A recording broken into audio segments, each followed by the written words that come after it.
Maka orang yang menjaga sholat sunnah, tentu dia menjaga sunnah Nabi SAW. Tentu dia mengamalkan sunnah Rasulullah SAW.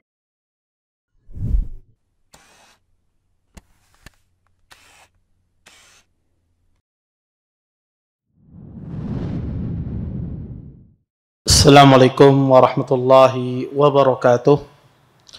Innal hamdalillah nahmaduhu wa nasta'inuhu wa nastaghfiruh wa na'udzu billahi min shururi anfusina wa min sayyiati a'malina. May yahdihillahu fala mudilla lahu wa may yudlil fala hadiya lahu. Asyhadu an la ilaha illallah wahdahu la syarika lahu wa asyhadu anna Muhammadan abduhu wa rasuluh. Fa inna asdaqal hadits kitabullah wa khairul hadi hadi Muhammadin sallallahu alaihi wasallam wa syarrul umuri muhdatsatuha wa kullu muhdatsatin fid din bid'ah wa kullu bid'atin dalalah wa kullu dalalatin fin nar. Amma ba'd. Bapak-bapak, ibu-ibu, ikhwan dan akhwat yang dimuliakan oleh Allah Subhanahu wa taala. Alhamdulillah, segala puji bagi Allah Subhanahu wa taala dengan limpahan nikmat yang begitu besar, di antaranya nikmat iman, nikmat Islam, nikmat kesehatan, sehingga kita semua diberikan kemudahan oleh Allah Subhanahu wa taala untuk bisa berhadir di majelis ilmu. Mudah-mudahan apa yang kita pelajari pada sore hari ini mendatangkan keberkahan dari Allah Subhanahu wa taala dan kita bisa mengambil manfaat dari apa yang akan disampaikan nantinya. Bapak, Ibu, ikhwan dan akhwat yang dimuliakan oleh Allah Subhanahu wa taala, kita lanjutkan kajian kita tentang syarah kitab Fikih Sunnah Wanita. Kita masuk pada pembahasan sholat tatawwu atau sholat sunnah. Kata beliau, saudariku muslimah, ketahuilah bahwa ketika engkau mempunyai kekurangan dalam menunaikan sholat fardu, dan itu mesti terjadi, maka amalan sholat tatawwu sunnah yang engkau kerjakan akan dilihat untuk menyempurnakan kekurangan dari sholat fardu yang engkau kerjakan. Diriwayatkan dari Abu Hurairah radhiyallahu taala anhu bahwasanya Nabi SAW bersabda, sesungguhnya amalan yang pertama kali dihisab dari seorang hamba pada hari kiamat adalah sholatnya. Jika sholatnya baik, sungguh ia telah beruntung dan berhasil. Tapi jika sholatnya rusak, sungguh dia telah rugi dan menyesal. Kemudian jika ada kekurangan dalam sholat fardunya, Rabb Tabaraka wa Ta'ala berfirman, lihatlah apakah hambaku mempunyai amalan sholat tatawwu, kemudian sholat fardunya yang kurang itu disempurnakan dengan sholat tatawwunya. Kemudian seluruh amal yang lainnya pun seperti itu. Jika keadaannya memang seperti ini, kata beliau, sudah sepantasnya engkau mempelajari sholat-sholat tatawwu dan hal yang disunnahkan di dalamnya. Kemudian di sini beliau mengatakan pembagian sholat tatawwu. Yang pertama, kata beliau, ada sholat tatawwu itu disebut dengan sholat sunnah rawatib, yaitu sholat-sholat sunnah yang dilakukan sebelum dan setelah sholat fardu 5 waktu. Sholat sunnah rawatib ini, kata beliau, dibagi menjadi 2, muakkadah, sangat ditekankan, dan ghairu muakkadah, tidak terlalu ditekankan. Bapak, Ibu, ikhwan dan akhwat yang dimuliakan oleh Allah Subhanahu wa taala, di sini beliau membahas tentang masalah salat tatawwu. Salat tatawwu itu apa artinya? Salat tatawwu itu artinya adalah salat sunnah. Artinya adalah salat sunnah. Kemudian di sini Syekh menjelaskan kepada kita tentang keutamaan sholat sunnah ini. Apa itu keutamaannya sholat sunnah ini dikerjakan? Sebetulnya banyak keutamaannya, tapi di sini beliau menyebutkan di antara keutamaannya adalah pertama, menutupi sholat yang kurang di sholat fardu. Menutupi sholat yang kurang di sholat fardu. Tentu ketika kita sholat itu pasti ada saja kurang di sholat fardu. Mungkin ada di antara kita yang tidak khusyuk di dalam sholatnya. Maka hal-hal yang kurang ini ditambali, ditutupi dengan sholat sunnah. Sebagaimana disebutkan dari dalam hadis Abu Hurairah. Tapi hadis ini, sekali lagi saya katakan, hadis ini ada cacat di dalam sanadnya. Yang mengatakan bahwasanya akan dilihat, jika ada yang kurang dilihat dari amalan sholat sunnahnya. Hadis ini ada cacat dari sisi sanadnya. Dan makanya para ulama hadis berselisih apakah hadis ini sahih atau tidak. Dan Syekh memandang hadis ini adalah hadis yang sahih.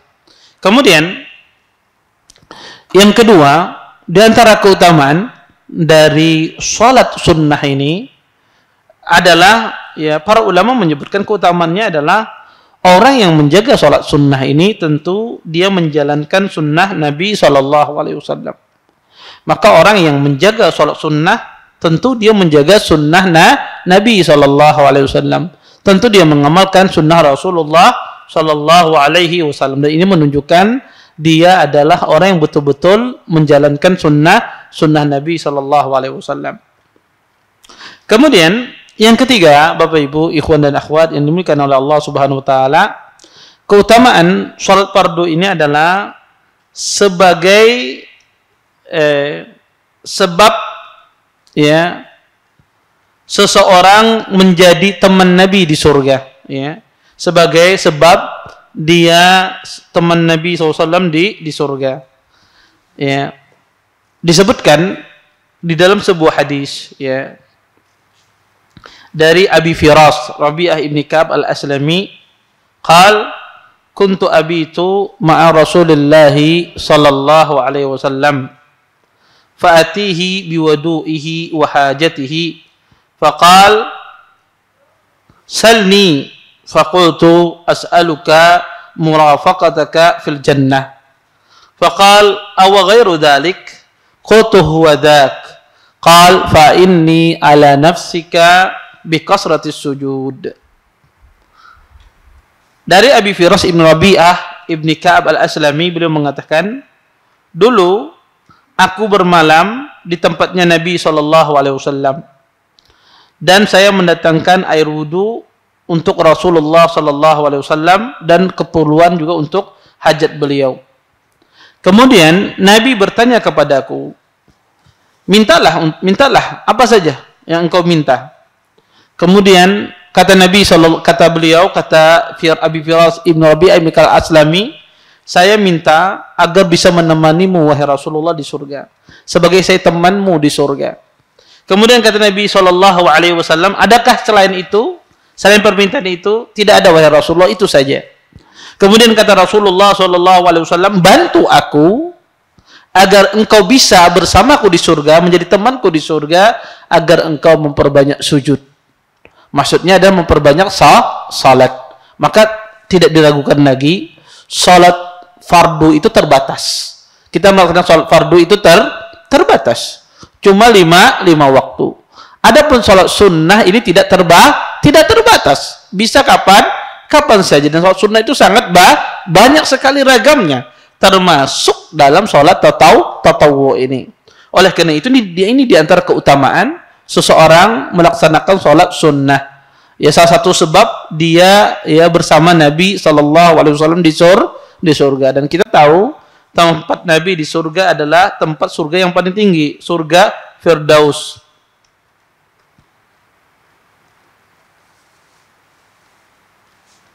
Kemudian Bapak Ibu ikhwan dan akhwat yang dimuliakan oleh Allah Subhanahu wa taala,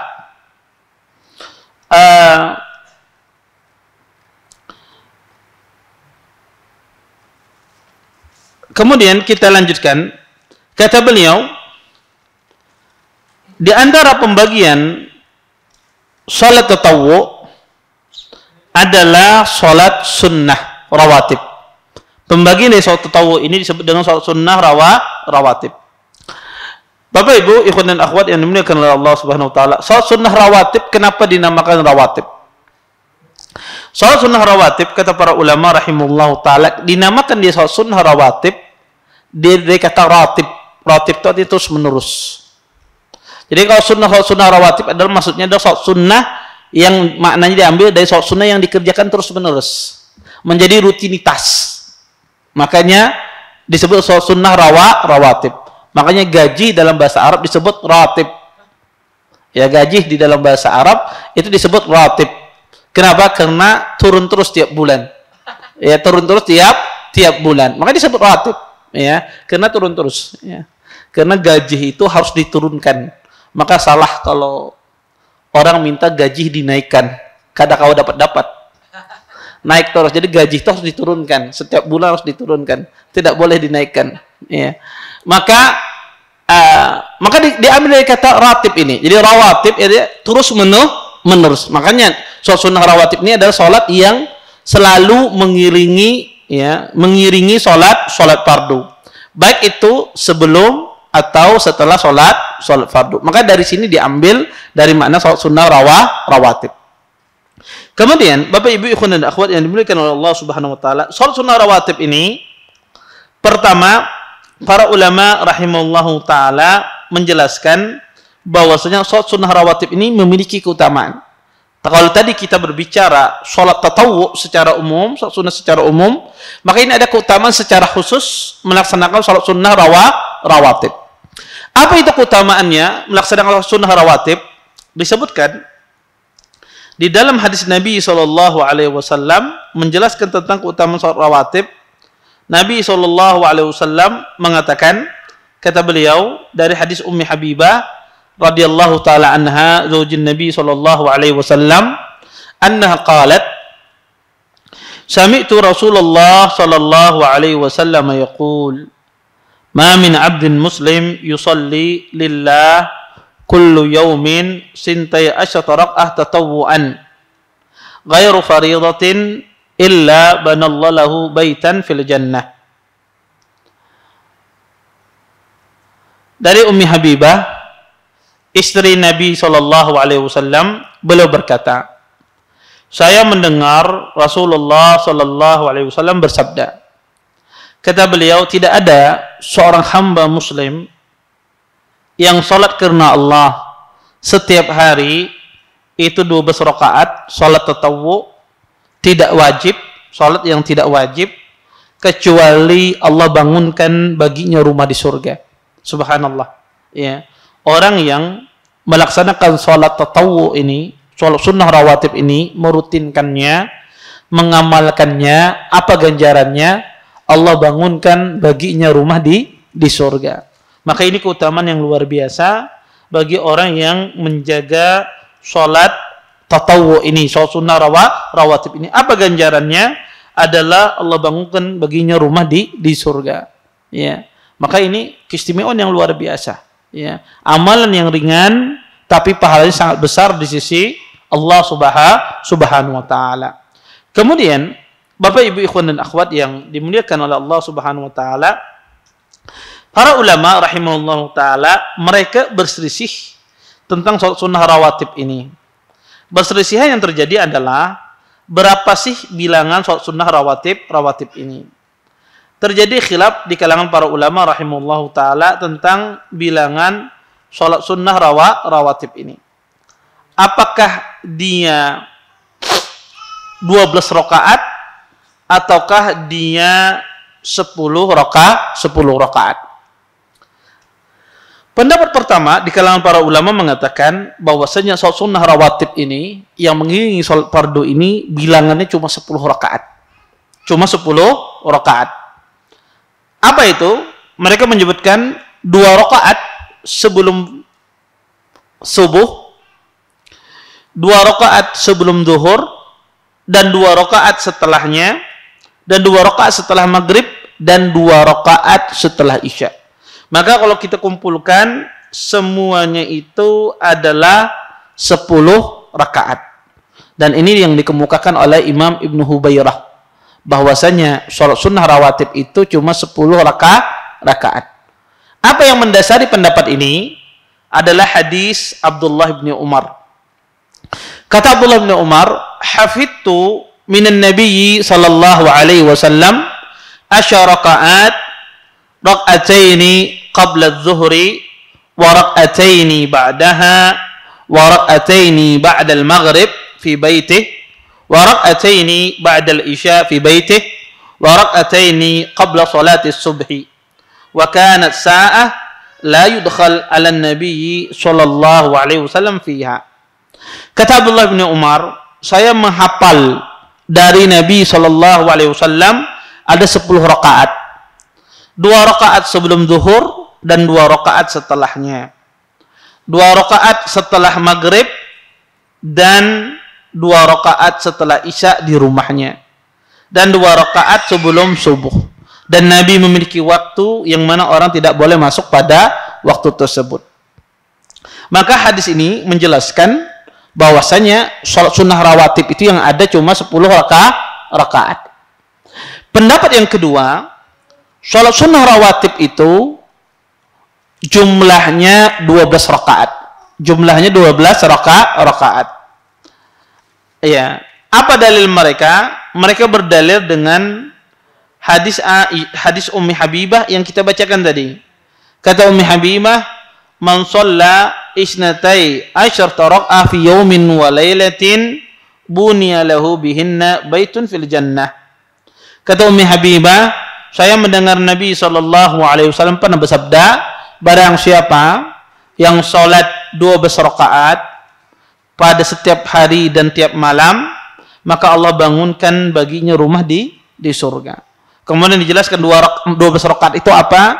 Dalam riwayat Tirmidzi, kata Ummu Habibah, arba'an qabla adh-dhuhri wa rak'ataini ba'daha wa rak'ataini ba'da al-maghrib wa rak'ataini ba'da al-isya wa rak'ataini qabla wa rak'ataini qabla salati subhi.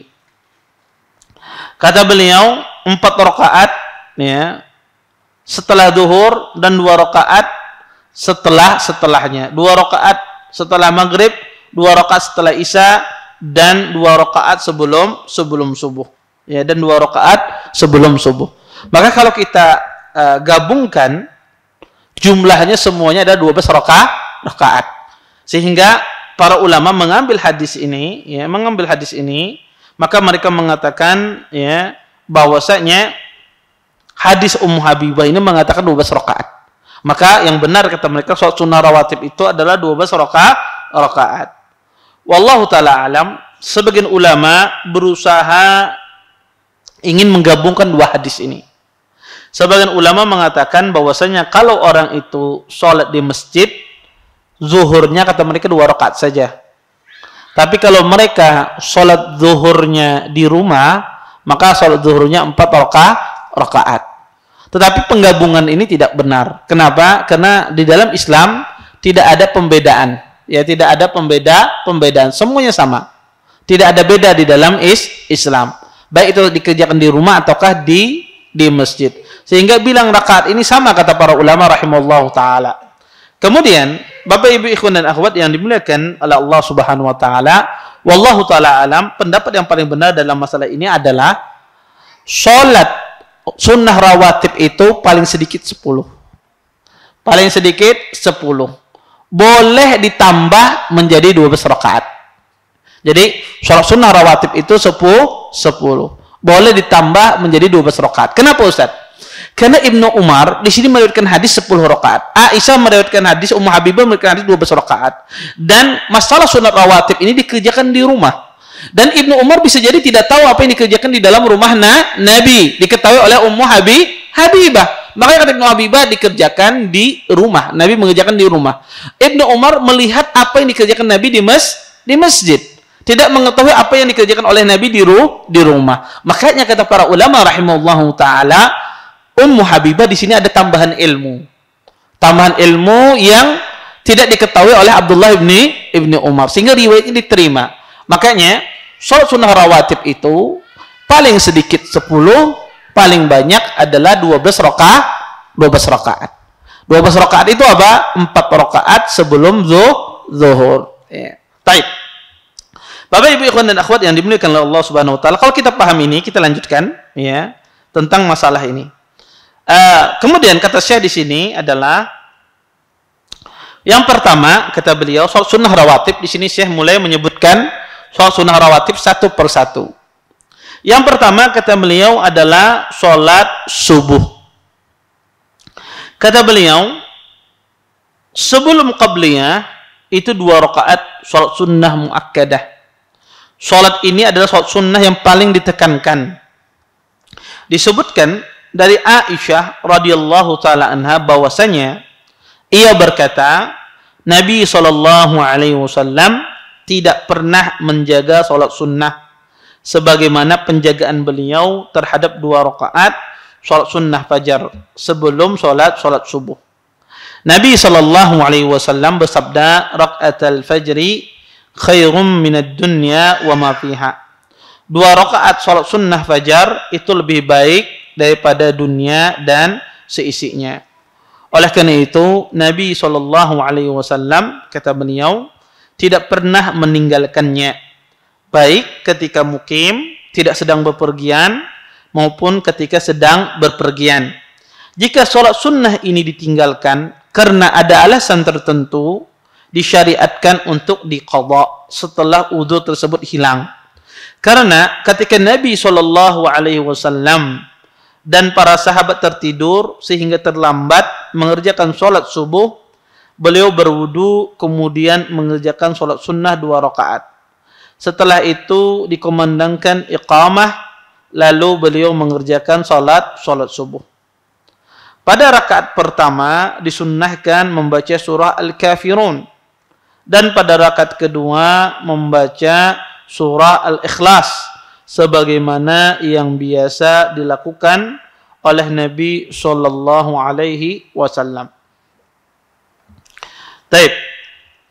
Bapak Ibu ikhwan dan akhwat yang dimuliakan oleh Allah Subhanahu wa taala, di sini beliau membahas satu persatu salat sunnah rawatib. Beliau membahas satu persatu salat sunnah rawatib. Yang pertama adalah beliau membahas tentang salat sunnah rawatib, salat subuh. Salat subuh. Baik. Bapak Ibu ikhwan dan akhwat yang dimuliakan oleh Allah Subhanahu wa taala, salat sunnah subuh ini ya tentu ya memiliki keutamaan. Di sini beliau sebutkan di antara keutamaan salat subuh.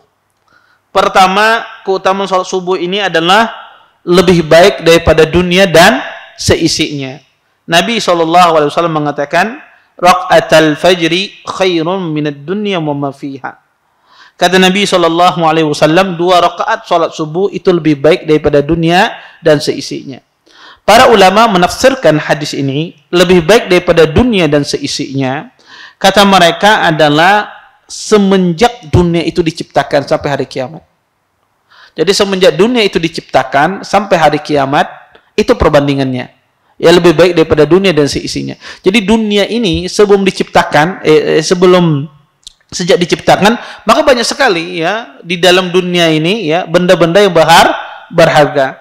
Ya maka semenjak dunia itu diciptakan, lebih baik daripada dunia dan seisinya. Ini menunjukkan fadilah, keutamaan yang luar biasa bagi orang yang menjaga sholat sunnah fajar. Kemudian di antara keistimewaannya juga dari sholat sunnah fajar ini, ya, ini adalah sholat sunnah yang tidak pernah ditinggalkan oleh Nabi SAW. Nabi SAW pernah bersabda, kata Aisyah, Inna Nabiyya SAW kana la yadu arba'an qabla adh-dhuhri wa rak'ataini qabla subhi.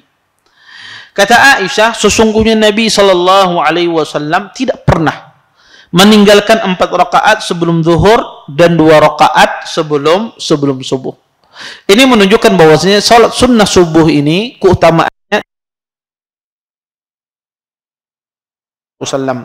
bahkan di antara keutamaan yang lain disebutkan oleh para ulama bahwasanya Nabi SAW beliau selalu menjaga 2 rakaat fajar ini, 2 rakaat subuh ini selalu dijaga oleh Nabi SAW dibandingkan salat sunnah yang lainnya.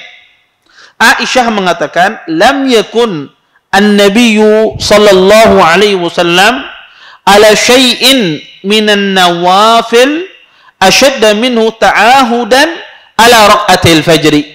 Kata Aisyah, Nabi sallallahu alaihi wasallam tidak pernah beliau di sholat-sholat sunnah yang lainnya, yang paling beliau jaga, yang paling beliau perhatikan, melebihi dari sholat fajar. Artinya yang dijaga oleh Nabi, yang diperhatikan oleh Nabi adalah sholat sunnah fajar. Ini jelas menunjukkan keutamaan sholat sunnah fajar untuk dijaga. Kemudian, Bapak, Ibu, ikhwan dan akhwat yang dimuliakan oleh Allah Subhanahu wa Ta'ala, ketika kita berbicara sholat sunnah fajar sebelum fajar itu maksudnya apa? Maksudnya adalah sholat sunnah sebelum fajar ini, maksudnya adalah sholat sunnah yang dikerjakan setelah dikomandangkan adzan subuh. Jadi waktunya itu adalah sholat sunnah yang dikerjakan setelah dikomandangkan adzan subuh. Adapun kalau orang sholat 2 rakaat sebelum adzan subuh, itu bukan dikatakan dia sholat sunnatul fajar, bukan. Ini disebut dengan sholat malam. Tapi kalau sudah masuk adzan subuh, waktu adzan fajar shadiq, bukan adzan pertama, adzan kedua, masuk adzan subuh, disitulah waktu mengerjakan sholat sunnah subuh ini. Karena banyak orang salah paham dengan 2 rakaat fajar ini. Sebagian orang memahami ketika dia bangun di waktu subuh, walaupun waktu sholat belum masuk, tapi mendekati waktu sholat, mereka memahami termasuk di dalamnya. Tidak. Dimaksudkan 2 rakaat subuh ini adalah ketika dikomandangkan adzan. Ketika dikomandangkan adzan, disitulah yang dikatakan seorang itu mendapatkan pahala yang dijanjikan. Kemudian, Bapak, Ibu, ikhwan dan akhwat yang dimuliakan oleh Allah Subhanahu wa Ta'ala, apa hukumnya mengerjakan sholat sunnah subuh ini? Para ulama rahimallahu ta'ala ya menjelaskan bahwasanya sholat sunnah subuh ini hukumnya adalah hukumnya sunnah. Para ulama hampir sepakat demikian. Kenapa?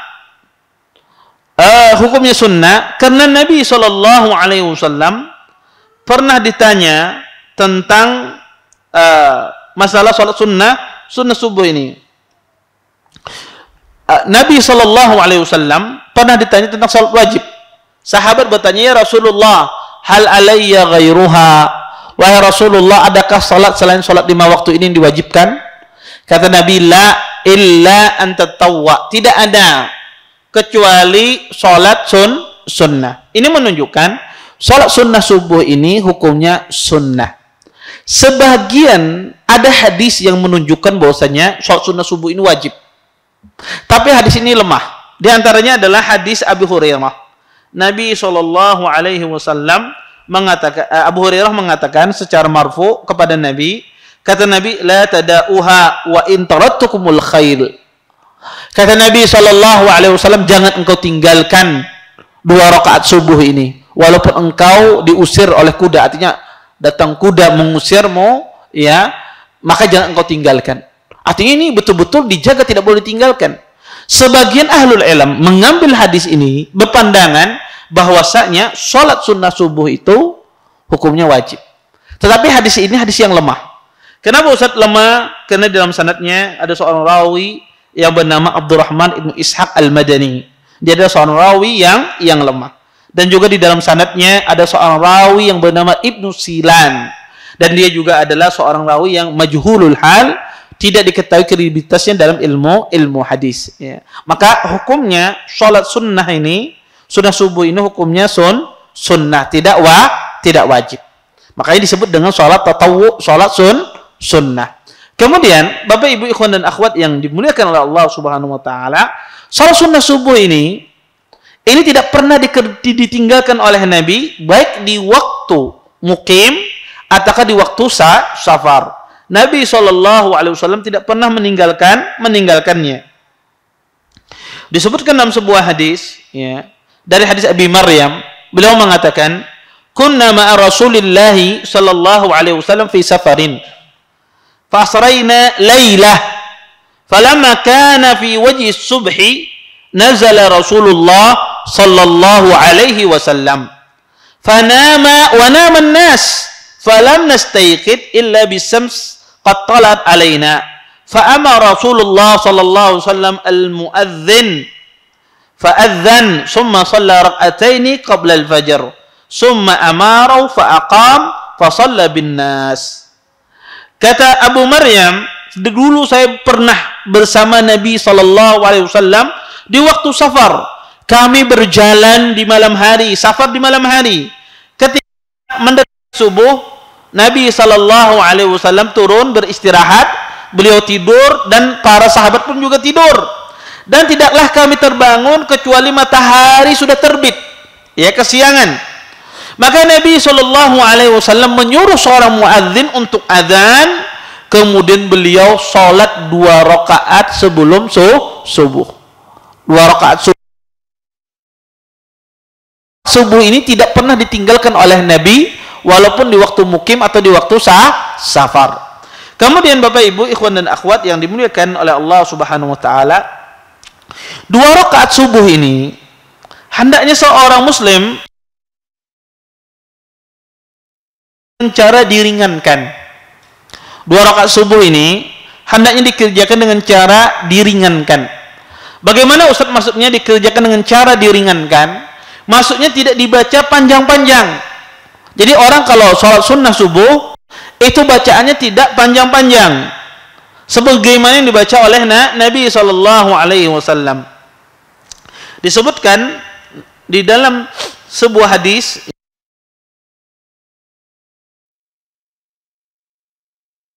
sallam kana idza sakata al-muadzin min al-adhan li salati as-subhi wa bada as-subh raka'a rak'atayn khafifatain qabla an tuqama as-shalah. Kata Hafsah, sesungguhnya Rasulullah sallallahu alaihi wasallam jika seorang muadzin sudah selesai dari adzan subuh dan sudah masuk waktu subuh, Nabi salat 2 rakaat yang ringan. 2 rakaat yang ringan sebelum didirikan salat subuh. Ini menunjukkan bahwa yang dibaca itu ringan. Ya. Aisyah juga mengatakan demikian. Kata Aisyah, "Kana Nabi sallallahu alaihi wasallam yukhaffifu rak'ataini allataini qabla salati subuh hatta inni la aqul hal qara'a bi ummil kitab." Kata Aisyah, sesungguhnya Nabi sallallahu alaihi wasallam beliau meringankan 2 rakaat sebelum subuh. Sampai saya mengatakan, kata Aisyah, apakah Nabi membaca Al-Fatihah? Saking pendeknya dibaca oleh Nabi. Sampai Aisyah bertanya, Nabi ini baca Al-Fatihah apa tidak? Di waktu sholat subuh. 2 rakaat sholat sunnah subuh. Saking pendeknya bacaan Nabi sallallahu alaihi wasallam. Kemudian, kalau begitu, terus apa yang dibaca oleh Nabi sallallahu alaihi wasallam di waktu sholat sunnah subuh itu? Selain Al-Fatihah, apa yang dibaca oleh beliau? Para ulama rahimallahu taala mengatakan di dalam salat sunnah subuh Nabi sallallahu alaihi wasallam di antara surah yang pernah beliau baca adalah yang pertama, beliau pernah membaca surah Al-Kafirun. Kata Abu Hurairah, anna Rasulullah sallallahu alaihi wasallam qara'a fi rak'atil fajri qul ya ayyuhal kafirun wa qul huwallahu ahad. Kata Abu Hurairah, sesungguhnya Nabi sallallahu alaihi wasallam beliau membaca 2 rakaat fajar, yaitu membaca qul ya ayyuhal kafirun dan membaca qul huwallahu ahad. Ya, membaca qul huwallahu ahad. Ya, maka Nabi sallallahu alaihi wasallam ketika di salat subuh membaca 2 surah ini. Di rakaat pertama membaca surah Al-Kafirun, di rakaat kedua beliau membaca surah Al-Ikhlas, yaitu qul huwallahu ahad. Di dalam riwayat lain, dalam hadis Abdullah bin Abbas, apa yang dibaca oleh Nabi di waktu salat subuh, salat sunnah subuh. Di dalam hadis Ibn Abbas, Nabi pernah juga membaca surah yang lain. Dikatakan oleh Abdullah bin Abbas, anna Rasulullah sallallahu alaihi wasallam kana yaqra fi rak'atil fajri fil ula minhuma wa qulu amanna billahi wa ma unzila ilaina wa fil akhirah minhuma amanna billahi washhad bi anna muslimun. Nabi sallallahu alaihi wasallam kata Abdullah bin Abbas, di dalam 2 rakaat fajar kadang beliau di rakaat pertamanya membaca qulu amanna billahi wa ma unzila ilaina, surah Al-Baqarah ayat 136. Membaca di rakaat pertama surah Al-Baqarah ayat 136, satu ayat. Wa fil ukhrati minhuma, dan di rakaat keduanya Nabi membaca surah Ali Imran. Belum membaca amanna billahi washhad bi anna muslimun. Surah Ali Imran ayat 52. Jadi di rakaat pertama beliau membaca surah Al-Baqarah ayat 136, satu ayat saja. Kemudian beliau membaca surah Ali Imran ya, ayat 52, satu ayat saja. Ini yang dibaca oleh Nabi. Jadi di dalam sholat sunnah subuh itu Nabi kadang membaca surah Al-Kafirun, kadang membaca surah Al-Ikhlas.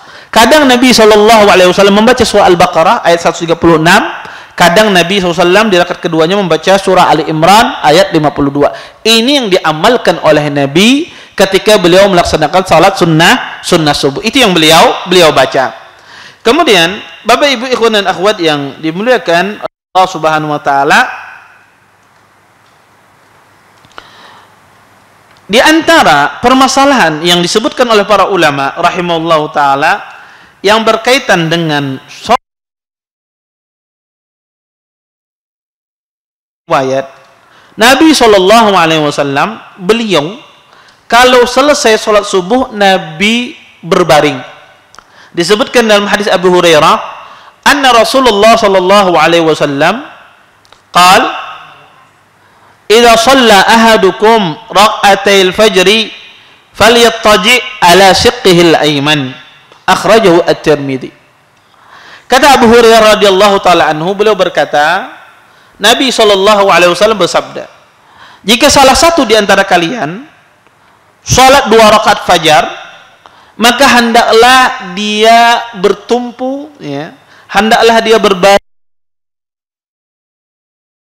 berbaring menghadap ke sebelah kanan. Hadis ini dikeluarkan oleh Imam At-Tirmidzi. Para ulama rahimallahu taala mengatakan bahwasanya hadis ini berbaring. Para ulama khilaf, apakah disunnahkan seseorang itu setelah sholat sunnah subuh itu berbaring 2 rakaat setelahnya? Ulama khilaf dalam masalah ini. Sebagian ahlul ilm mengatakan ini khususan bagi Nabi. Orang yang setelah Nabi SAW, selain Nabi tidak berlaku. Tapi mengatakan khususiyah ini tidak ada dalilnya. Tidak ada dalilnya. Yang kedua, kata mereka, berbaring ini adalah sholat malam lama, karena Nabi sholat malam, ya, lama sholat malamnya Nabi, sehingga Nabi ketika bangun subuh beliau sholat sebentar 2 rakaat, kemudian beliau ingin melepaskan kelelahan, ya, sebentar, kemudian melaksanakan sholat subuh. Tetapi kata para ulama, orang yang kada sembahyang malam maka kada usah, ya, tidak perlu dia melaksanakan ini, ya. Sebagian ahli ilmu mengatakan tidak, hadisnya umum, baik orang yang salat malam atau tidak salat malam, maka dia boleh, dianjurkan juga dia melaksanakan sunnah ini berbaring setelah melaksanakan salat sunnah 2 rakaat. Wallahu a'lam. Bapak Ibu, yang zahir dari hadis ini sifatnya umum, maka orang kalau dia salat subuh 2 rakaat kemudian masih lama iqamah, maka disunnahkan dia berbaring sebentar, dengan syarat tidak teguring. Kalau teguring kada boleh, ya. Kalau teguring maka akan kehilangan salat wajib. Makanya kalau pian berabah sebetumat mina takelat kada usah berabah, ya. Kalau bangunnya kira jam 7, ya, maka kada usah berabah, ya, langsung dia bangkit, ya, langsung dia lanjutkan. Khususnya ibu-ibu, kalau disuruh salat sunnah subuh, ya, kemudian dia takut kalau berbaring, langsung saja sembahyang subuh. Karena ada kesalahan pemahaman di sebagian ummahat ini, kadang-kadang sebagian ibu-ibu memahami tidak boleh sholat wajib sampai qomat dulu di masjid. Kadang sebagian ibu-ibu memahami demikian. Jadi dia melaksanakan sholat wajib itu kalau sudah qomat di masjid. Itu keliru. Kalau sudah azan, Anda boleh melaksanakan sholat wajib, tidak perlu menunggu qomat di masjid. Karena ada sebagian ibu-ibu, saya pernah melihat, ya, dia menunggu qomat di masjid baru dia sholat, setiap hari semacam itu. Maka itu keliru. bahwasanya ibu-ibu itu sholat kalau sudah masuk waktu sholat. Kalau sudah adzan silakan dia sholat wajib. Maka kata para ulama, berbaring ini cuma ya adalah boleh, tapi dengan syarat tadi dia tidak ketiduran, dia bisa bangun sebelum qamat. Kemudian kata para ulama, berbaring ini di mana dilaksanakan? Tentu berbaring ini dilaksanakan di rumah. Berbaring ini dilaksanakan di rumah. Ustaz, bolehkah ada di masjid? Hadisnya umum, Ustaz. Ya, maka kalau kita melihat perbuatan sahabat tidak ada. Perbuatan Rasulullah tidak ada beliau berbaring di masjid. Oleh karena itu, ini dilakukan di rumah, ya, tidak di masjid. Kemudian, Bapak Ibu ikhwan dan akhwat yang dimuliakan oleh Allah Subhanahu wa taala, di sini ada beberapa permasalahan yang berkaitan dengan salat sunnah subuh ini. Salah satunya adalah tentang permasalahan bagaimana kalau seandainya orang tersebut ketinggalan salat sunnah subuh. Apa yang harus dilakukan kalau kita ketinggalan salat sunnah subuh? Maka kata para ulama rahimahullahu taala, ya, hendaklah diqadha salat sunnah subuh tersebut kalau ketinggalan. Kapan dia qadhanya?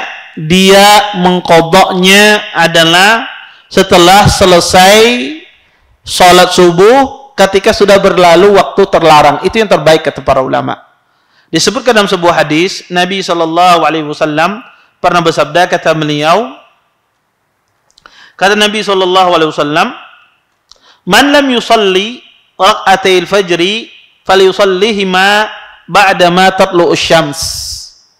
Kata Nabi SAW, barang siapa belum sholat 2 rakaat subuh, maka sholatlah setelah matahari terbit. Maka kata para ulama, orang yang tidak sempat melaksanakan sholat sunnah subuh, keburu imam sudah naik, maka bisa diqadha setelah matahari terbit. Ustadz, apakah boleh diqadha sebelum matahari terbit? Artinya setelah selesai sholat subuh berzikir langsung qadha, boleh tidak? Jawabannya juga boleh, tidak mengapa. Boleh diqadha setelah sholat subuh langsung, boleh juga diqadha ketika sudah matahari terbit, berlalu waktu terlarang. Boleh dilakukan demikian. Walaupun yang abdalnya kata para ulama diqadha setelah waktu terlarang berlalu, ya. Tapi kalau langsung pun juga boleh. Maka itu tidak mengapa. Kemudian Bapak Ibu ikhwan dan akhwat yang dimuliakan oleh Allah Subhanahu wa taala, boleh tidak seseorang itu, masalah yang kedua yang berkaitan dengan sholat subuh, boleh tidak seseorang itu ketika sholat subuhnya itu ditambah lebih dari 2 rakaat menjadi 4 rakaat. Dia sholat sunnah subuh 2 rakaat, kemudian merasakan, ya Allah, ini kurang lagi iman, nah tambah lagi 2 rakaat. Ya, hari ini naik iman, ya, tambah dia 2 rakaat. Boleh tidak dia tambah 2 rakaat tersebut? Jadinya 4 rakaat, 2 rakaat salam, kemudian naik lagi 2 rakaat salam sholat sunnah subuhnya. Jawabannya tidak boleh. Karena ada hadis Nabi SAW melarang lebih dari 2 rakaat. Maka tidak boleh sholat sunnah subuh itu lebih dari 2 rakaat. Makanya kata para ulama, asalnya sholat di waktu subuh itu dilarang. Asalnya sholat ketika datang fajar itu asalnya dilarang, kecuali sholat yang dikecualikan, yaitu sholat sunnah subuh dan sholat wajib subuh yang wajib. Selain itu sholat dilarang, ya, kecuali orang masuk masjid, tahiyatul masjid atau sunnatul wudu, atau orang melaksanakan sholat tatawwu mutlak, tidak boleh di waktu tersebut. Tidak boleh di waktu tersebut. Ya, makanya kata para ulama, tidak boleh melebihi 4 rakaat, tidak boleh melebihi 2 rakaat di sholat sunnah subuh. Sebagian pernah kasus ini terjadi di masa Sa'id bin Musayyab. Seseorang mengatakan, ditegur, Sa'id bin Musayyab negur orang sholat sunnah subuhnya 4 rakaat.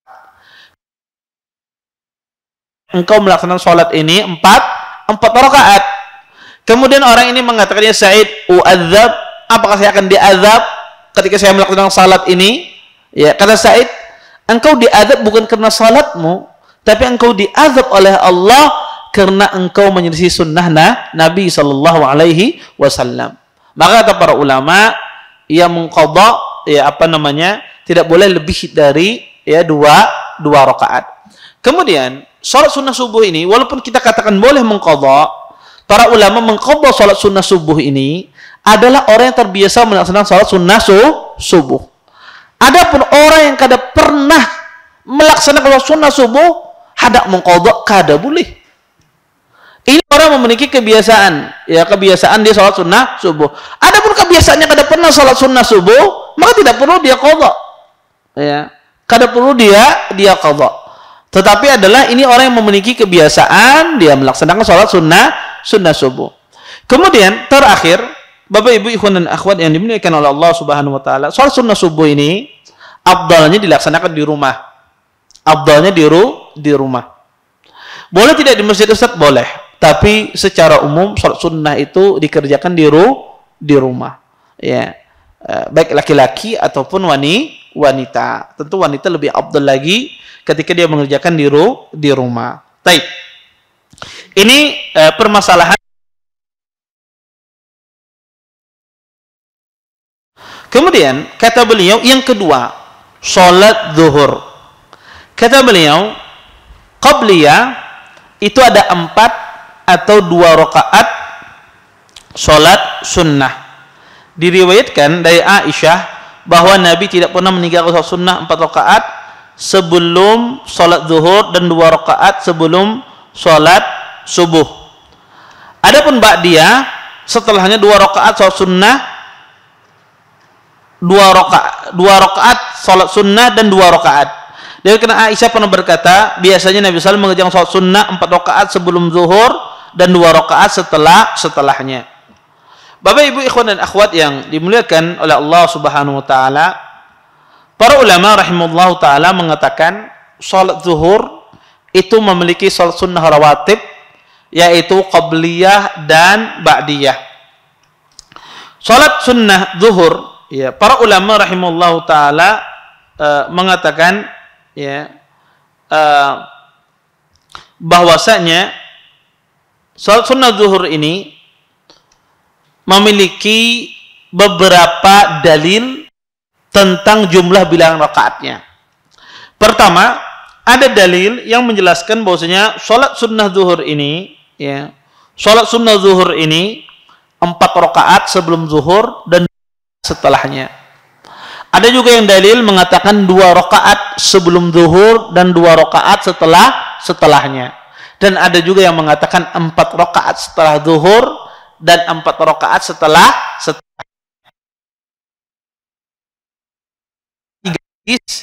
yang berbicara tentang masalah salat zuhur ini.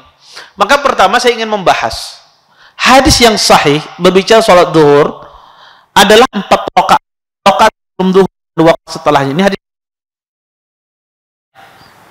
Yang kedua, hadis yang sahih juga berbicara tentang salat zuhur, salat sunnah zuhur, qabliyah dan ba'diyah adalah 4 rakaat sebelum zuhur dan 2 rakaat setelahnya. Ini juga hadis yang sahih.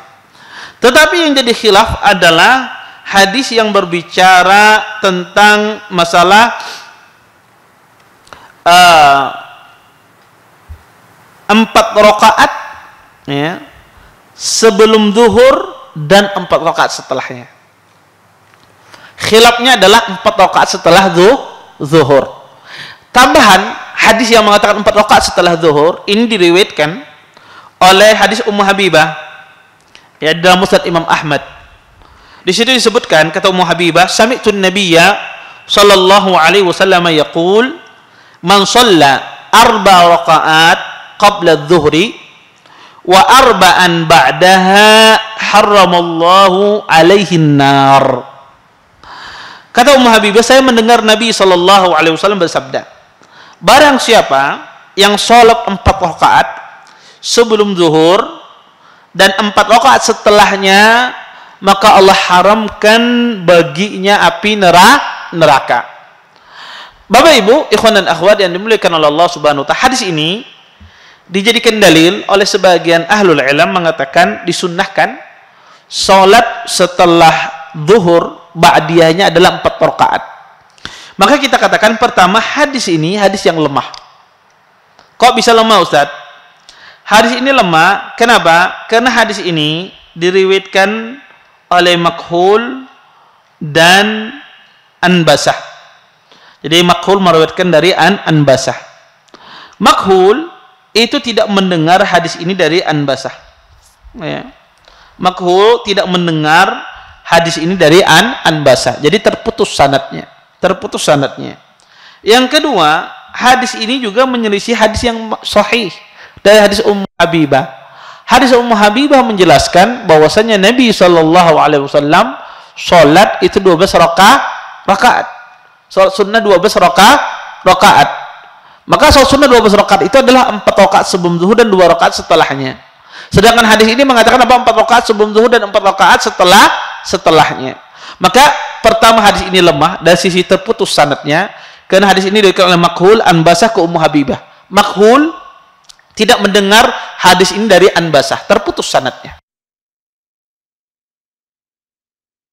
Menyelisih rawi-rawi yang meriwayatkan hadis ini cuma hanya menyebutkan 12 rakaat, tidak menyebutkan 14 rakaat salat sunnah rawatib. Sehingga para ulama mengatakan, wallahu a'lam, yang benar bilangan salat sunnah rawatib di salat zuhur itu cuma 2 saja. 2 rakaat sebelum zuhur atau 2 rakaat setelahnya, atau 4 rakaat sebelum zuhur dan 2 rakaat setelahnya. Cuma itu. Bukan 3 macam, cuma 2 macam saja. Boleh dikerjakan 2 rakaat sebelum zuhur, 4 rakaat sebelum zuhur dan 2 rakaat setelahnya. Bukan 4 rakaat sebelum zuhur dan 4 rakaat setelah, tidak. 4 rakaat setelah zuhur hadisnya lemah. Baik. Kemudian Bapak Ibu ikhwan dan akhwat yang dimuliakan oleh Allah Subhanahu wa taala,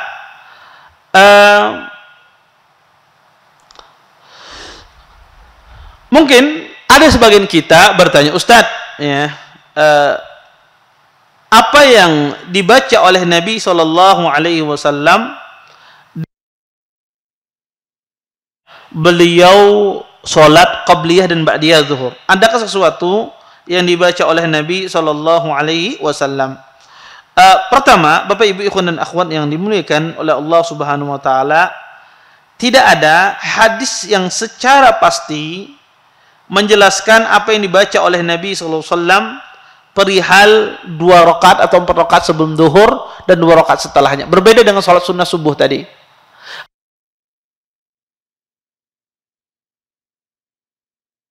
Tetapi yang jelas sholatnya pendek. Sholatnya pendek. Bacaannya ringan. Yang jelas demikian. Tetapi apa yang dibaca oleh Nabi tidak disebutkan dalam banyak riwayat. Kemudian Allah Subhanahu wa taala, bagaimana kalau seandainya kita ketinggalan qabliyah zuhur? Boleh tidak dikerjakan qabliyahnya setelah ba'diyah? Jawabannya boleh. Terus bagaimana zuhur dikerjakan? Kalau orang masbuk, orang ketinggalan sholat zuhur, qabliyah zuhurnya ketinggalan, kemudian dia sholat zuhur, maka yang pertama kali yang dia kerjakan adalah ba'diyah zuhur. Baru setelah itu qabliyah zuhur. Kalau saya ketinggalan ba'diyah zuhur, ba'diyah zuhur itu sampai kapan Ustaz dikerjakan? Batasnya sampai kapan? Apakah setengah jam setelah sholat atau seperti apa? Para ulama mengatakan ba'diyah zuhur itu habis waktunya sampai masuk waktu sholat asar. Jadi kalau pian sembahyang zuhur, kemudian setelah sholat wajib ada sibuk, misalnya bisnis, ditelepon, ya, bicara panjang lebar, ya, soalnya masalah bisnis besar ini, menagih utang biasanya. Ya, biasanya itu panjang pembicaraannya kalau nagih utang. Kada terasa habis sembahyang, belum sembahyang sholat sunnah, pendek aja bermamai terus dekat asar. Ya 2 jam di HP, di telepon. Taib. Anda masih waktu sholat sunnah ba'diyah ada. Sampai sebelum masuk waktu sholat asar batasannya. Jadi sebelum masuk waktu sholat asar masih ada kesempatan orang melaksanakan ba'diyah. Walaupun ba'diyah zuhur ini afdalnya semakin dekat dengan waktu sholat itu semakin baik. Karena rawatib itu adalah mengiringi setelah salat fardu. Salat. Tapi qadarullah kalau ada hajat, ada keperluan tertentu sehingga dia mengakhirkan atau tidak sempat melaksanakan pas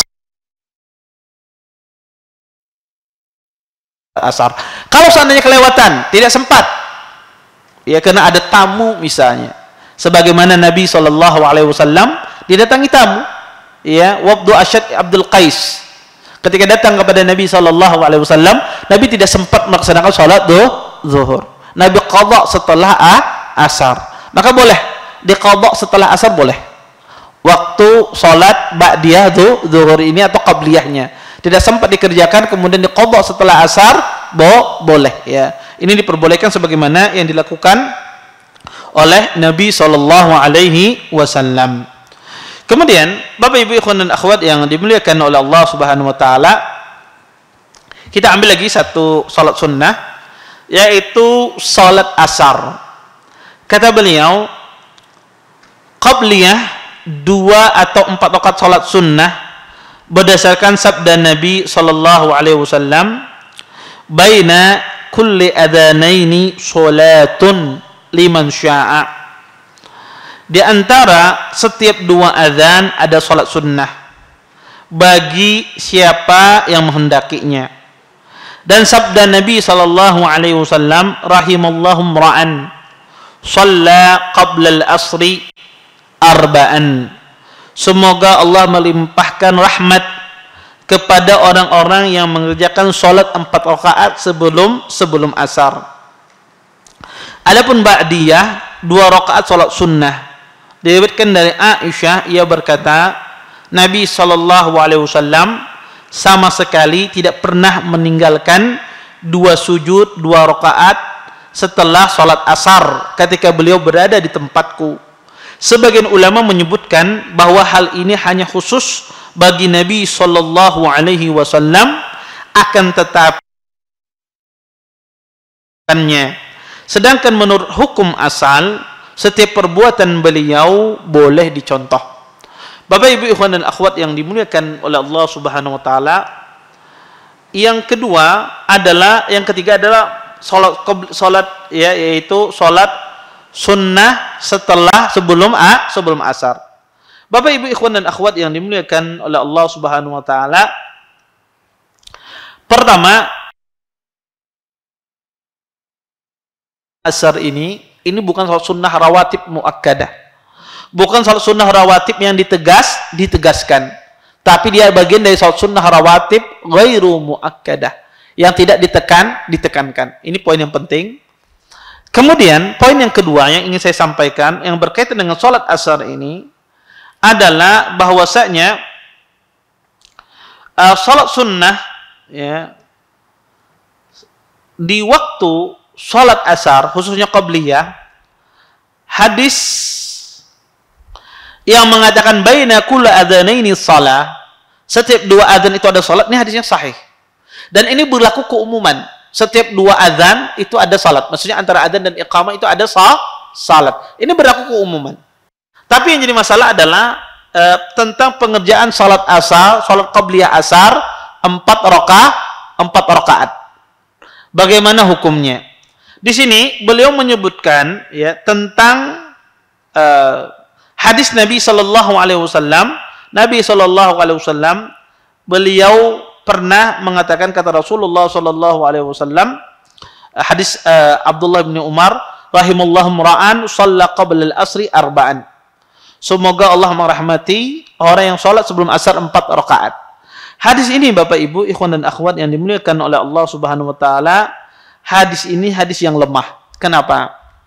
Karena hadis ini di dalam sanadnya ada seorang rawi yang bernama Muhammad ibnu Ibrahim ibnu Muslim Ibnu Mihran al-Musanna.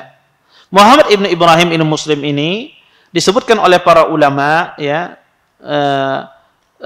berkata Abu Zur'ah, wahin walayyanahu ibnu Mahdi. Kata Imam Abu Zur'ah Ar-Razi, Muhammad ibnu Ibrahim ini adalah seorang yang lemah, wahin, ditinggalkan hadisnya, dan Ibnu Mahdi melemahkannya. Bahkan berkata Al-Fallas, Imam Al-Fallas, kata beliau mengatakan manakir. Dia memiliki hadis-hadis yang mungkar. Maka ya, hadisnya adalah hadis yang lemah ya. Oleh karena itu ya, Syekh Islam Ibn Taimiyah mengatakan, kata beliau, wa amma qabla al-asri falam yaqul ahadun anna an-nabiyya sallallahu alaihi wasallam kana yusalli qabla al-asri illa fihi dha'fun bal khata'un. Kata Syekh Islam, adapun salat sunnah sebelum asar, maka tidak ada satupun dari para ulama ya yang mengatakan Nabi SAW pernah salat sunnah sebelum asar. Semua hadis yang ada itu semuanya lemah, kata Syekh Islam. Dan semua hadis yang ada semuanya salah. Oleh karena itu, wallahu a'lam, yang benar adalah qabliyah asar ini tidak ada sebetulnya. Karena tidak pernah dikerjakan oleh Nabi SAW. Tetapi dia masuk dari salat sunnah mutlak. Salat sunnah mutlak, yaitu salat sunnah di antara dua adzan, masuk di sana. Adapun secara khusus ini adalah salat sunnah berkaitan dengan salat asar tidak ada. Tapi dia berkaitan dengan antara dua adzan. Salat sunnah di antara adzan dan iqamah. Sehingga para ulama mengatakan ini adalah bukan dia salat sunnah yang muqayyad terikat dengan waktu asar, bukan. Tapi dia adalah berkaitan dengan antara dua adzan. Adapun secara khusus penganjuran melaksanakan salat sunnah sebelum asar itu semua hadisnya adalah hadis yang lemah. Ya, tadi kita jelaskan sebab kelemahannya ada seorang rawi bernama Muhammad ibnu Ibrahim ibnu Muslim ibnu Mihran ibnu Al-Musanna, yang dikatakan oleh Imam Abu Zur'ah seorang rawi. Ustaz berarti apa? Ustaz ulun ke masjid pian sembahyang sunnah 2 rakaat antara adzan dan iqamah. Ya, atau pian sembahyang tahiyatul masjid. Ya, semacam itu. Kemudian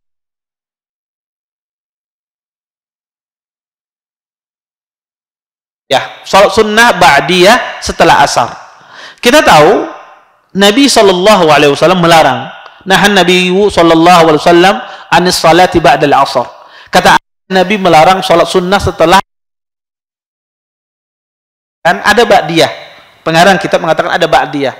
Ada salat sunnah setelah asar dikerjakan oleh Nabi. Karena disebutkan dalam hadis yang lain. Nabi SAW pernah mengerjakan salat sunnah 2 rakaat setelah asar dan beliau tidak pernah lagi meninggalkannya. Artinya terus-menerus dikerjakan oleh Nabi. Salat sunnah setelah asar. Sehingga di sini khilaf di kalangan para ulama, apakah ada salat sunnah setelah asar? Karena ada hadis yang melarang, ada hadis yang mengatakan Nabi pernah mengerjakannya. Wallahu alam, pendapat yang paling rajih kalangan para ulama sebetulnya asalnya adalah mengqadha salat. Mengqadha salat sunnah zuhur yang tidak sempat tadi diqadha Nabi setelah asar. Kemudian Nabi SAW di antara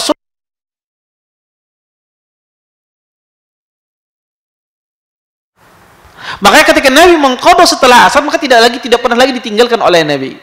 Makanya Nabi SAW di antara kekhususan beliau ketika salat malam tidak pernah ditinggalkan oleh Nabi. Karena Nabi kalau sudah mengerjakan sesuatu tidak boleh ditinggalkan. Maka Nabi SAW kecuali untuk tasyri'at, untuk memberikan pengetahuan bahwa ini bukan sesuatu yang wajib. Asalnya Nabi mengerjakan terus menerus. Makanya Nabi SAW tidak meninggalkan sunnah setelah asar. Karena itu khususan bagi beliau. Sehingga kita tidak boleh mengerjakannya. Tetap kita hanya mengerjakan sebelum asar. Adapun setelah asar tidak ada salat sunnah semacam itu. Wallahu a'lam. Taib.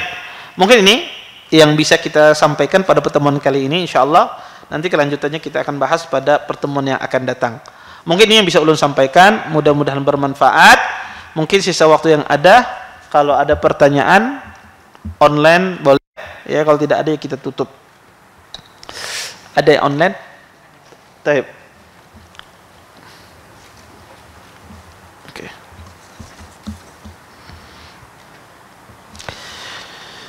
Taib. Apakah boleh di saat salat sir membaca Al-Fatihah dengan satu harakat saja? Karena imam di tempat kami lumayan cepat saat membaca Al-Fatihah dan tidak bisa terkejar. Maksudnya membaca Al-Fatihah satu harakat ini kada panjangnya tidak dua harakat kah? Maka kalau panjangnya tidak tergantung ya, panjang itu harus dua harakat ya. Maka atau satu napas maksudnya ya. Satu napas. Saya nggak paham maksud satu harakat ini panjangnya apa tidak. Kalau maksudnya satu nafas, ya tidak ada masalah. Ya kalau dia membaca Al-Fatihah. Tapi kalau membaca satu harakat tidak dipanjangkan, ini tidak boleh. Tidak boleh. Ya. Misalnya Ar-Rahman, dia baca Ar-Rahmanir-Rahim, Maliki Yaumiddin. Misalnya demikian. Dia tidak panjangkan ya huruf-hurufnya. Alhamdulillahirabbil alamin. Misalnya Alhamdulillahirabbil alamin. Enggak dia baca ainnya panjang, tidak dia baca, maka tidak boleh. Ya harus dia baca sesuai dengan hukum tajwid. Kalau imamnya cepat, ya sudah dia yang bertanggung jawab. Kalau kira-kira imam ini tidak tumakninah, ganti di masjid lain. Salat di masjid lain. Salat di Masjid Al-Faruq ini, insya Allah imamnya tumakninah, ya semacam itu. Taib. Apakah boleh Ustaz salat rawatib hanya membaca Al-Fatihah saja dan ini rutin dilakukan? Boleh. Karena yang menjadi wajib di dalam bacaan salat sunnah itu cuma Al-Fatihah. Adapun setelahnya hukumnya sunnah saja. Sehingga salat sunnahnya sah kalau dia hanya sekedar membaca Al-Fatihah. Ya tidak mengapa kalau dia tidak membaca yang lain. Wallahu a'lam. Taib. Ada lagi yang bertanya? Taib, silakan. Salat Ba'da Isya. Insyaallah nanti kita akan bahas pada pertemuan yang akan datang. Ya, pertemuan berikutnya kita masih sampai salat asar. Insyaallah nanti kita akan bahas maghrib, kemudian salat ba'da maghrib, ya qabla maghrib, ba'da isya. Intinya ada salat ba'da isya itu ada. Ada nanti kita bahas ya. Nanti kita akan bahas berkaitan ba'da isya ini yang berkaitan yang paling sering adalah masalah pahalanya. Karena ada hadis yang mengatakan barang siapa salat isya 4 rakaat setelah isya itu pahalanya seperti mendapatkan di malam Lailatul Qadar. Hadisnya banyak, hadis demikian banyak, ya. Dan perkataan sahabat juga banyak. Nanti insya Allah kita bahas pada minggu akan datang apakah orang salat mendapatkan pahalanya seperti pahala Lailatul Qadar. Karena banyak hadis yang meriwayatkan ini dan juga banyak perkataan sahabat dan banyak perkataan tabi'in. Insya Allah nanti kita akan bahas secara detail nanti di minggu depan insya Allah. Wallahu ta'ala alam, mungkin ini yang bisa ulun sampaikan. Mudah-mudahan bermanfaat. Saya tutup dengan doa kafaratul majelis. Subhanakallahumma wa bihamdika asyhadu an la ilaha illa anta astaghfiruka wa atubu ilaik. Assalamualaikum warahmatullahi wabarakatuh. Terima kasih. Jazakumullah khairan wa barakallahu fikum. Video ini dibuat atas partisipasi dari donasi Anda. Semoga menjadi amal jariah bagi Anda semuanya.